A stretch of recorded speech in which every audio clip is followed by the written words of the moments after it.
They say life's well, you know, and then you die. But we don't accept that. It is time for you to take charge of your finances, time, business success, family, interpersonal relationships, spirituality, and your health. In short, it's time for you to take your life back now. L. David Harris and his team will help you do just that through one-on-one life coaching sessions, in-person seminars, webinars, and other trainings. Come on, tell the truth. You're ready, aren't you? Take your life back now with L. David Harris. You won't regret it. Hello, hello, hello. My name is L. David Harris. I am your favorite life and success coach, and this is Amplify This Moment. I am so delighted that you are here, investing the time during your lunchtime, at least if you're living anywhere in my hemisphere. I know it's later for many of those who watch, but it's a blessing for us to be together no matter what time it is. And I want you to please click the share button and let people know that we're here for a quick bite that can be very important for your development and growth. So we're talking about an interesting under an interesting caption today: be persuasive without being pushy. Remember, we are going from one extreme to another in what we are sharing under the series that we are currently in. Okay, so be persuasive, but don't be pushy. So there are some of you who are naturally persuasive. This is a strength of yours. I'm not saying it's negative. It is completely wonderful and positive. Let me fix that microphone. Completely wonderful. It is positive. I am thankful. And listen, sometimes I need people like you on the team because, you know, there are times that you have to be there to close a deal. You can be persuasive to people who are feeling down, persuasive toward people who feel like they are not able to accomplish a task or a goal, persuasive to a team who cannot yet seem to find their center and be cohesive as a unit. And you give them encouragement and say, yes, you can. Wait a minute. I think I've heard that phrase before. Yes, we can. That's a different discussion, right? But you can also, if you go to the extreme, run into a little problem. It's a limitation. And this is why we're here. We're talking about how wonderful things about us can be pushed to the extreme and become a limitation, a challenge, or something that we need to avoid. This kind of person often delivers unsolicited advice.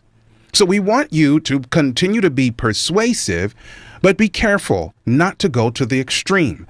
Unsolicited advice, whereas it may be wonderful advice and in an objective sense be the right advice. It could be wonderful. I'm not talking about bad advice. That would be a different discussion. Great advice, unsolicited, can cause some challenges in our relationships, even when we are building business and team. And so great unsolicited advice can drive a wedge between you and someone you are seeking, in air quotes, to assist. My son often comes to me. He's a little guy, so no disrespect, right? He comes to me and he's like, Daddy, can I help you? I want to help you with X. So he starts with can I, then he says, I want to, and then he starts to push himself. He pushes himself into a situation sometimes, and I'm like, but son, I'm good to go on this. I need help over here with that. And he's like, no, I don't want to help you with that. I want to help you with this. And now he's becoming a little too assertive. So that's how it looks when someone is a child or is immature. And really, it's that they are trying to help themselves because there is some level of satisfaction, or who knows what the reason is, the impetus. And really, it's not about you, it's about them. So that's at the base level. But what if you as an adult now are a natural backseat driver, right? You're coming into the space of someone who is analytical, right?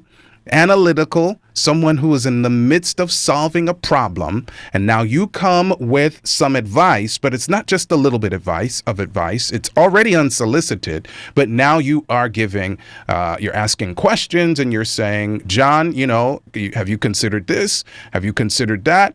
Have you considered the other? I think you should do X. I think you should do Y. Have you considered X? Have you considered Y? And the analytical person who is now also solving a problem is not really too much giving you the kind of attention that you would expect, because you're giving great advice, right? You're asking the right questions and you are helping someone. In fact, you're a professional at helping people to do things.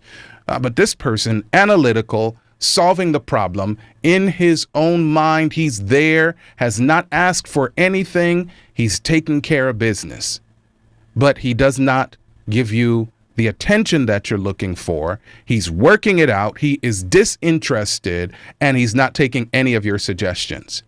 Now you are feeling like, well, that's so disrespectful. Like, what's going on? And if you continue to give the advice, John might be like, could you just give me a little bit of time, give me some space. And now you're offended. Well, really, the only reason for the offense is internal for you, because John never asked for advice. He never asked for assistance. And now you're having to struggle with, is this an interpersonal problem? Is it a relational problem? When really it's neither. It's a simple thing. He is there doing his best to solve a problem, and you are giving unsolicited advice. Same thing can happen with someone who doesn't normally get things done and feels like, wow, now you are judging them. Well, the bottom line is you can be helpful and persuasive without being pushy. That's all I have. My name is L. David Harris. I am your favorite life and success coach. And if you need me, call me. Peace.